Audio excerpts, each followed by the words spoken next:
শয়নে স্বপনে তুমি শুধু জান্নাত জান্নাত জান্নাত জান্নাতই জপতেছ। আমি দর্শক যতক্ষণ তালাতি ওর সাথে কথা বলতেছি, ওর জান্নাত ছাড়া কোনো কথা নাই। তুমি এবল জান্নাত রে ভুলে যাও, ভুলে গিয়ে একটা বিয়ে করে লাও না। অসম্ভব, জান্নাতকে আমি তো বলতেই পারবো না, সে আমার রক্তের সাথে মিশে গেছে।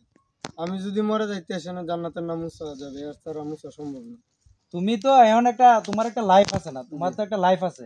তুমি এখন মনে করো যে জান্নাত রে ভুলে তুমি একটা বিয়ে শাদী করো, করে সেটা সংসারী হয়ে যাও। আমার দ্বারা সম্ভব না, আমি তো পারতেছি না। আমি যে অন্য মায়ের দিকে নজর দিব, আমি তো তার কথাই আগে ভাবতে হয়। আমার রক্ত কাটলে যেরকম ভাবে বাইরে অন্য সাথে একজনের সাথে কথা বলে বোঝা যায় আমার রক্ত মানে বুক পেটে রক্ত বের হচ্ছে, এরকম আমার কাছে মনে হয়। আমি তাকে তারা কেমনে বিয়ে করবো? সে যেহেতু চলে গেছে আর আমি বিয়েও করবো না, এভাবে দিকে আমার দিন চলে কিনা। দেখেন দর্শক, জান্নাতরে ছাড়া সে আর বিয়ে করতে রাজি না। আজকে 8 মাস হয়েছে জান্নাত চলে গেছে। জান্নাতের সাথে একই সাথে থাকতো, একই সাথে হাইতো, একই সাথে চলতো 3 বছর। এই 3 বছরের সম্পর্ক ফালায়ে এই বেঈমান জান্নাত ওকে রেখে চলে গেছে। আজকে ওর দিনগুলা কিভাবে কাটতেছে, ওর দিনগুলা কিভাবে কাটতেছে আজকে এই ফেটের দায়ে কিন্তু জায়গা জায়গা যাচ্ছে এবং কর্ম করে নিজের দেহটারে জীবনটারে বাঁচাই রাখছে। কিন্তু কতটুকু মানে কষ্ট পেলে মানুষের মানে মন থেকে এইসব কথাবার্তা আসে। মানে আমি ওর সাথে যখন কথা বলতেছি বা ও যেভাবে গান গাইতেছে, ও আমারে বলতেছে যে সারাক্ষণ যদি ভাই আমি গান বলি আমার গান শেষ হবে না। আমি কোনো লেখকও না, আমি কোনো গান লিখিও না, এবং আমি কেউ মুস্ত গানও গাই না। আমার হৃদয় থেকে অটোমেটিকই গান চলে আসতেছে। ঠিক না কথাটা? তার জন্য সবসময় আমি গান গাইতে পারি, একটা গাইলে আর কেমনি আসে। কারণ এতটুকুই কষ্ট লাগে ভিতরে, যে যে কোনো মানুষে গান গায় তার ভিতরে কষ্ট ছাড়া গান গাইতে পারে না। তা আমারও এরকমই গান আমি নিজে গাইতে পারি। হ্যাঁ, যতটুকু আমার সমস্ত কুলো অতটুকু দিয়ে গাই, মানে যতটুকু পারি। তো এই জান্নাত যখন চলে গেছে তখন জান্নাতের তুমি কোনো আর খোঁজ খবর নিছো না? খোঁজ খবর নিছি, সে আমার সাথে দেখা করার কথা বলছিল, পরে আমি গাজীপুরে গেছি, আর দেখা করে নেই। দেখা না করার কারণে পরে আমি একদিন এই জায়গা থেকে চলে আসছি যে আর এই ঢাকা শহর চাকরি করবো না। তো এই বরিশালের জান্নাত কি ঢাকাতেই আছে? না, সে চলে গেছে বাড়িতে, মানে দেশের বাড়িতে চলে গেছে। সে বলছিল যে ঢাকা তার আব্বুর বাসায় আসলে আমার সাথে দেখা করবো, আর দেখা করে নাই, পরের দিন চলে গেছে। তোমার সাথে আর দেখা করে নাই।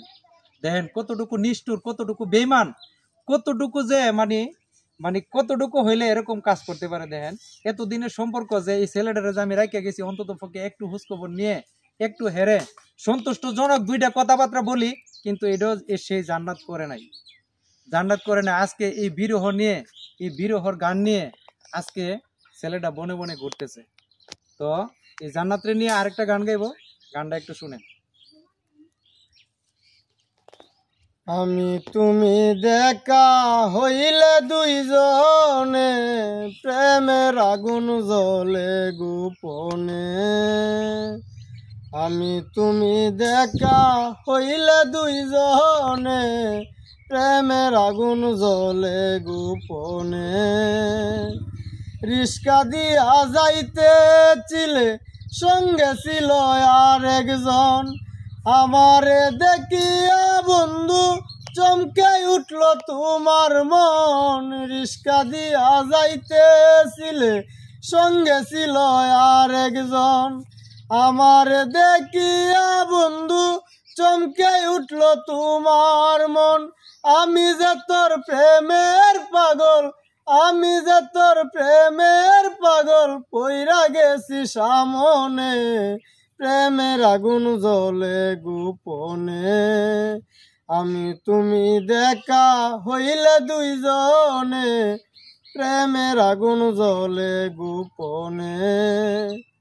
পরনেতে ছিল তোমার ঝিলিমিলি শাড়ি, দেখে যেন মনে হইল ডানা কাটা পরি। পরনেতে ছিল তোমার ঝিলিমিলি শাড়ি, দেখে যেন মনে হইল ডানা কাটা পরি। মন চাইছিল আদর করতে, মন চাইছিল আদর করতে, কাছে যাইব কেমনে, প্রেমের আগুন জ্বলে গোপনে। আমি তুমি দেখা হইলে দুইজনে প্রেমের আগুন জ্বলে গোপনে। ধন্যবাদ ধন্যবাদ রিমন তোমাকে।